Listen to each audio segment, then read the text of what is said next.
Hello, guys, and welcome to my YouTube channel ERP classes. So, guys, मेरी last video पे थोड़ा अच्छा response मिलना स्टार्ट मेरे को हो रहा है अभी आफ्टर अ ईयर। तो मैं अभी फिर से स्टार्ट कर रहा हूँ और आज हम कंप्लीट एचआर मॉड्यूल्स की वीडियो बनाएंगे। और आपको मैं बताऊंगा आज के किसी भी कंपनी में अगर आप जाते हैं as a HR as a human resource, अगर आप किसी भी ऑर्गेनाइजेशन में ज्वाइन करते हैं तो आपको किस तरह से, अगर ईआरपी सॉफ्टवेयर में किस तरह से एंट्रीज करनी होती है, क्या फ्लो होता है एक एचआर का, और क्या क्या चीज़ें आपको करनी पड़ेंगी अगर आप किसी भी ऑर्गेनाइजेशन में जाके एज एचआर ज्वाइन करते हैं। तो जल्दी से अगर मेरे चैनल को नहीं किया सब्सक्राइब तो कर लीजिए सब्सक्राइब, वीडियोस को लाइक कीजिए, कमेंट करके बताइए कि कहाँ पर हम इम्प्रूव कर सकते हैं। और अगर नॉलेज अच्छी लगे तो शेयर ज़रूर करें। ओके, सो बिना किसी टाइम वेस्ट किए हम चलते हैं एचआर मॉड्यूल में। सो गाइस, एचआर मॉड्यूल का सबसे पहले मैं आपको वर्क फ्लो बता देता हूँ। वर्क फ्लो एचआर मॉड्यूल्स का ये होता है कि मास्टर्स होते हैं, सबसे पहले मास्टर्स होते हैं, प्रोसेस होता है, एंड देन रिपोर्ट्स होती है। ओके, मास्टर्स में जो हमारे एम्प्लॉयज़ वगैरह जो बनते हैं या कंपनी के हॉलीडेज़ वगैरह जो बनते हैं, पॉलिसीज़ वगैरह जो बनती है, वो सब हमारे मास्टर्स के अंदर कंसिडर होता है। तो गाइस, सबसे पहले क्या करना होता है हमें एचआर मॉड्यूल यूज़ करने के लिए? सबसे पहले हमें क्या करना होता है, हमें एम्प्लॉय रजिस्टर करने होते हैं अपनी कंपनी में। अपने सॉफ्टवेयर में हमें सबसे पहले एम्प्लॉय रजिस्टर करना होता है, एम्प्लॉय बनाना होता है, एम्प्लॉय क्रिएट करना होता है। तो वो कैसे करते हैं, that I am going to explain you. आपको मेरी स्क्रीन पे एम्प्लॉय डिटेल्स का पेज दिख रहा होगा। सबसे पहले ये पेज के थ्रू हम एम्प्लॉय बनाते हुए हमें क्या क्या डिटेल्स की ज़रूरत होती है, कैसे क्रिएट करते हैं, वो मैं आपको बता देता हूँ। एम्प्लॉय का नाम हम लोग डालते हैं, एम्प्लॉय कोड जो कि यूनिक होना चाहिए, डुप्लीकेट नहीं होना चाहिए। जस्ट फॉर एन एग्जांपल मैं ऐसे ही एक आपको सेलेक्ट करके दिखाता हूँ। Employ code must be unique, वो एम्प्लॉय किस कंपनी में है वो हमको पुट करना होता है। डिपार्टमेंट एम्प्लॉय का डालना होता है, कब उसने आपकी ऑर्गेनाइजेशन को ज्वाइन किया है, एंड उसकी डेट ऑफ कंफर्मेशन क्या होगी। देन अगर आपकी कंपनी ने एम्प्लॉय को कोई मेल आईडी इशू की है तो वो डेजिग्नेशन और वो आपके किस प्रोजेक्ट पे एम्प्लॉय वर्क करने वाले हैं, हेड ऑफिस में करने वाले हैं या आपके साइट पे करने वाले हैं, जहाँ पर भी करने वाले हैं वो आपको यहाँ पे अपना प्रोजेक्ट सेलेक्ट कर लेना है। एम्प्लॉय के साथ कुछ बॉन्ड पीरियड है तो अदरवाइज उनके रिपोर्टिंग मैनेजर आपको यहाँ पे डालना है।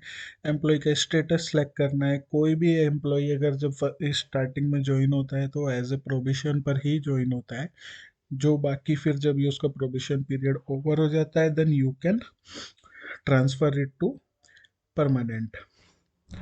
ठीक है, और एम्प्लॉय जो है वो उसकी पोजीशन क्या है, प्रोविजन पीरियड कितने दिन का है, एम्प्लॉय का ग्रेड, ये सारी चीज़ें हमें यहाँ पे एक बेसिक डालनी होती हैं। देन बेसिक प्रोफाइल में हम एम्प्लॉय का जो बेसिक प्रोफाइल है वो पुट कर देते हैं। Gender, gender category, marital status, father, husband name, date of birth, citizenship, personal mail ID, and other personal informations like contact details, present address, जो चीज़ें होती हैं बेसिक, जो एक एचआर के पास में आपकी एम्प्लॉयज़ की डिटेल जो होनी चाहिए।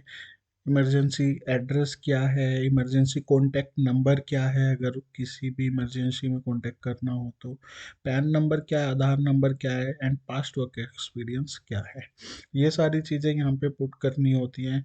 प्लस आपको अगर आपने वो पर्टिकुलर एम्प्लॉय को कोई एसेट इशू किया है then you can put it over here.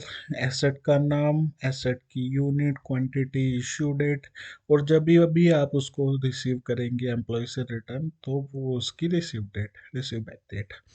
Family की डिटेल्स आप डाल सकते हैं। एम्प्लॉय का स्किल डेटाबेस, उसकी एजुकेशन क्वालिफिकेशन क्या है, प्रोफेशनल क्वालिफिकेशन क्या है, टेक्निकल क्वालिफिकेशन क्या है, एंड वो कुछ स्पोर्ट्स एक्टिविटी में या इंडोर गेम्स में एम्प्लॉय इन्वॉल्व है क्या।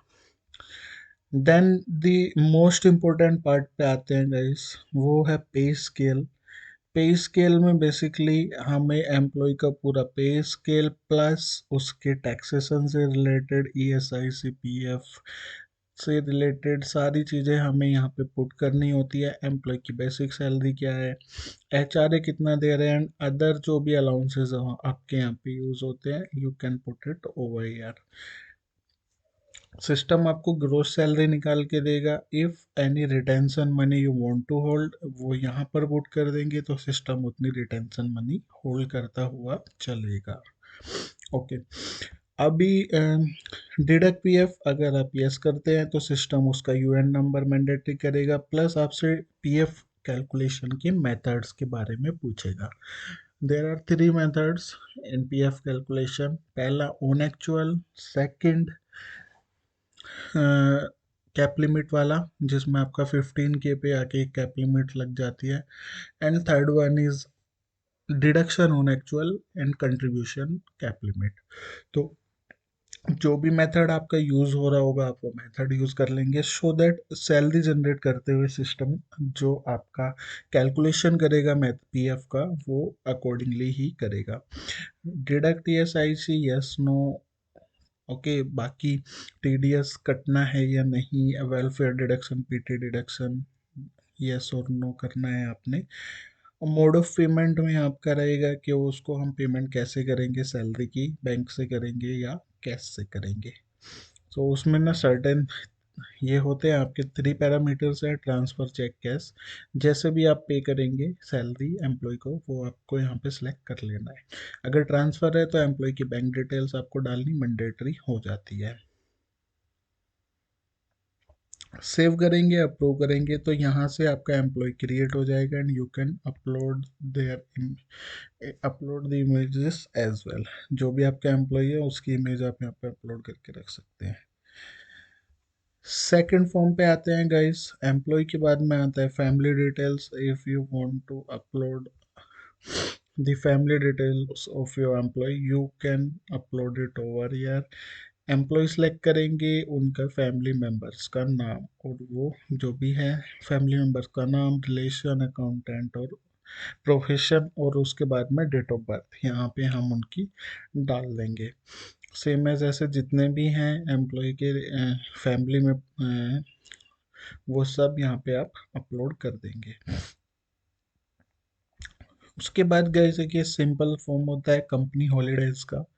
आपकी कंपनी के जो भी हॉलीडेज होते हैं वो यहाँ से क्रिएट हो जाते हैं। तो जितने भी हॉलीडेज होंगे वो इधर अपलोड हो जाते हैं, क्रिएट हो जाते हैं, सो दैट अगर उस दिन आपके एम्प्लॉयज़ एब्सेंट हैं, अपने अटेंडेंस नहीं मार्क कर रहे हैं, तो उनका कुछ डिडक्शन ना हो। और ये सीट ना ये लिस्ट आपको आपके एम्प्लॉय सेल्फ सर्विस पोर्टल में भी दिखाई देती है। कंपनी की पॉलिसीज़ क्या हैं आपकी, that you can upload over year.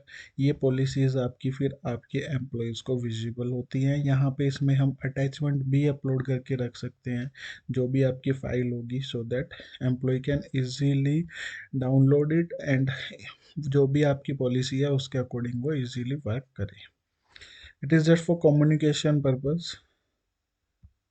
Masters में ये एक और होता है अटेंडेंस का कैलकुलेशन मास्टर।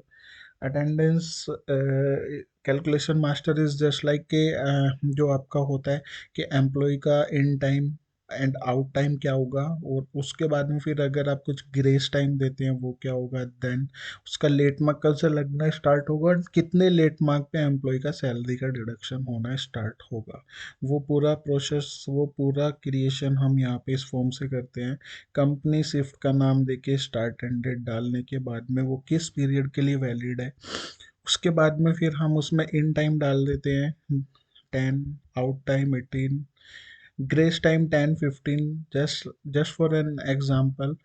और लेट मार्क कब से लगना चाहिए वो यहाँ पे डाल देंगे। अर्ली साइन आउट अगर आप अलाउ करते हैं तो कितने बजे आप अलाउ करते हैं वो डाल देंगे यहाँ पे। ओवर टाइम कब से स्टार्ट होगा, मिनिमम वर्किंग आवर्स कितने होने चाहिए, मिनिमम हाफ डे आवर्स कितने होने चाहिए, एंड देन अगर एम्प्लॉय लेट आता है और या अर्ली जल्दी जाता है तो वो मंथ में आप कितनी बारी अलाउ करते हैं वो यहाँ पे डाल देंगे। देन अगर वो उसको एक्सीड करता है, सपोज आपने 3 दिन के लिए अलाउ किया, अगर वो फोर्थ डे आता है लेट या जल्दी जाता है, तो उसका कितना डिडक्शन उसकी सैलरी से होगा। So that kind of masters you can set it over here. Weekly off कित कौन कौन से है वो यहाँ पे अपलोड कर देंगे, यहाँ पे सिलेक्ट कर लेंगे, ड्रॉप डाउन में आपको पूरे कैलेंडर पूरा यहाँ पे आपको आ जाएगा वीकडेज का। हाफ डे में अगर कुछ वीक ऑफ है that you can select it over here, save it, approve it. ये आपका यहाँ से कैलकुलेशंस बन गया। सिस्टम ऑर्गेनाइजेशन चार्ट कैसे बनाता है ईआरपी सॉफ्टवेयर में? ये ऑर्गेनाइजेशन चार्ट बेसिकली पूरा ऑटोमेटिकली बनता है based on the employ detail selected, based on the responsible person selected in your employ master. तो यहाँ से वो पूरा ऑर्गेनाइजेशन चार्ट आपको सिस्टम बना के देता है इस तरह से। just like I have selected on company all departments, just like that, इस तरह से।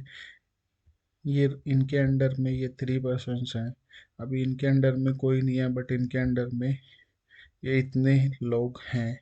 अब इनमें भी इनके अंडर में ये इतने लोग हैं, और इनमें भी ये इनके अंडर में इतने लोग हैं।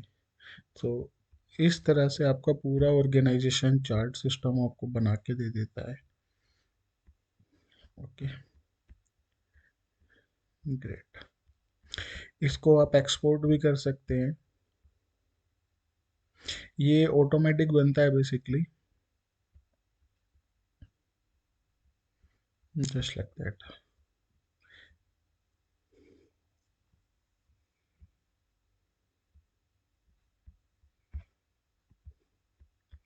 ओके, उसके बाद एम्प्लॉय की डायरेक्टरी सिस्टम आपके मास्टर्स के बेसिस पे ऑटोमेटिक बना देता है। एम्प्लॉय का नाम, कॉन्टैक्ट नंबर, उसकी डिटेल्स वगैरह यहाँ से आपको एम्प्लॉय डायरेक्टरी में डायरेक्ट मिल जाती है।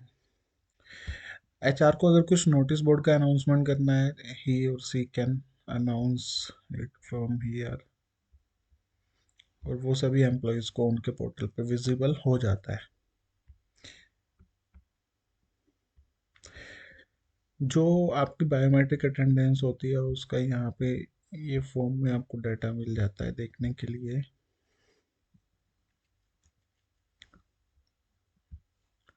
और जो एम्प्लॉय अपना डेली अटेंडेंस लगाता है थ्रू आउट द सिस्टम, वो ये पेज के थ्रू लगाता है।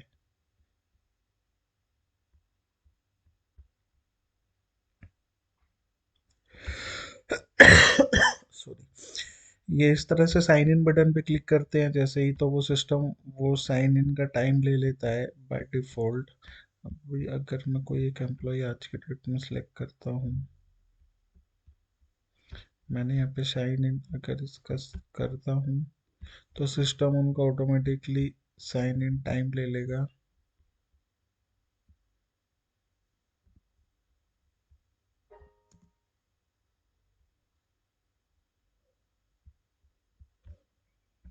ये जैसे अब मैं इसको साइन इन करूँगा, सिस्टम मेरा यहाँ पे ऑटोमेटिकली यहाँ पे मेरा साइन इन टाइम ले लेगा ये 23, 28। जब भी मैं आउट करूँगा तो मेरा आउट टाइम ले लेगा और मेरा एक्चुअल वर्किंग आवर्स यहाँ पे लेके आ जाएगा कि मैंने आज कितने आवर्स काम किया है, और उसके अकॉर्डिंग मेरा सैलरी जनरेट हो जाएगा। लीव मैनेजमेंट की अगर बात करें तो ये भी एचआर का पार्ट होता है, लीव मैनेज करना। लीव मैनेजमेंट में लीव सबसे पहले हम क्रेडिट करते हैं एम्प्लॉयज़ को, देन एम्प्लॉयज़ वो लीव अवेल करते हैं एंड उसके बेसिस पर रिपोर्ट मिलती है। लीव जो क्रेडिट होती है वो एम्प्लॉय स्टेटस के बेसिस पे भी हो सकती है, और वो लीव टाइप के बेसिस पर भी हो सकती है। सो हमने क्या करना है, कंपनी सेलेक्ट करनी है जिस भी कंपनी में हम लीव क्रेडिट करने वाले हैं। कंपनी उसमें लीव टाइप सेलेक्ट करना है जो उनसे भी हम लीव क्रेडिट करने वाले हैं, और किन एम्प्लॉयज़ को हम वो क्रेडिट करने वाले हैं। परमानेंट एम्प्लॉय का स्टेटस सेलेक्ट कर लेंगे, कितने नंबर ऑफ लीव्स हम क्रेडिट कर रहे हैं, और मैक्सिमम बैलेंस कितना हो सकता है। जैसे ही हम उसको सेव और अप्रूव करेंगे, सिस्टम ऑटोमेटिकली ये जितने भी परमानेंट एम्प्लॉयज़ होंगे इस कंपनी में उन सब में सिक लीव ऑटोमेटिकली क्रिएट कर देगा, just like that.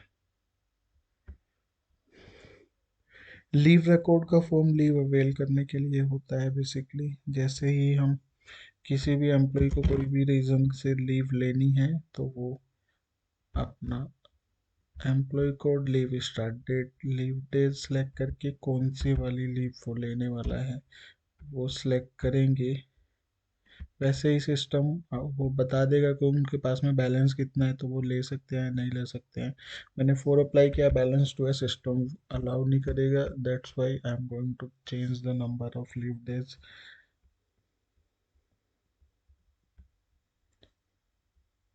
Responsible person इस एम्प्लॉय में असाइन नहीं है, वो होना मैंडेटरी है। अगर वो नहीं, रेस्पॉन्सिबल पर्सन नहीं आएगा तो system will not allow you to apply any leave. Now the leave has been applied and your responsible manager will sanction it and your HR will approve it, and once it's got approved, then you don't need to worry about your salary deduction। Automatically आपको पूरे दिन का salary उस दिन का मिल जाएगा। Leave summary में आपको रिपोर्ट मिल जाती है किन एम्प्लॉय के पास कि कौन सी लीव का क्या बैलेंस बाकी है, कितना ओपनिंग था, कितना ऐड हुआ है, कितना लिया है और अभी क्या बैलेंस बाकी है, just like that. Former employ की डिटेल्स इफ़ यू वाना सी, कि एम्प्लॉय अगर कोई आपके रिज़ाइन करके गए उनकी डिटेल्स देखना चाहते हैं, यहाँ से मिल जाएगी। फुल एंड फाइनल सेटलमेंट ये फॉर्म से बन जाता है। तो ये जस्ट एक क्विक आपका एचआर मॉड्यूल्स का मैंने एक क्विक ओवरव्यू दिया है। अपनी नेक्स्ट वीडियो में मैं एक अच्छे से इसको फॉर्म बाय फॉर्म डिटेल में और ब्रीफ करूँगा। So stay tune to my channel. अभी इसमें खाली एचआर को पेरोल का पूरा पोर्शन बाकी है। पेरोल में बेसिकली क्या कंसिडर होता है, salary advance, loan advance, income tax declaration, salary generation, pay slip, employee का transfer, promotions, salary hold, salary release, everything considered in payroll management, वो सब पेरोल का पार्ट होता है। तो guys stay tune to my new video. Channel को subscribe कर लो, लाइक कर लो, अच्छी अच्छी इसी तरह से नॉलेज की वीडियोस आपको आती रहेंगी। Thank you so much guys, have a good day.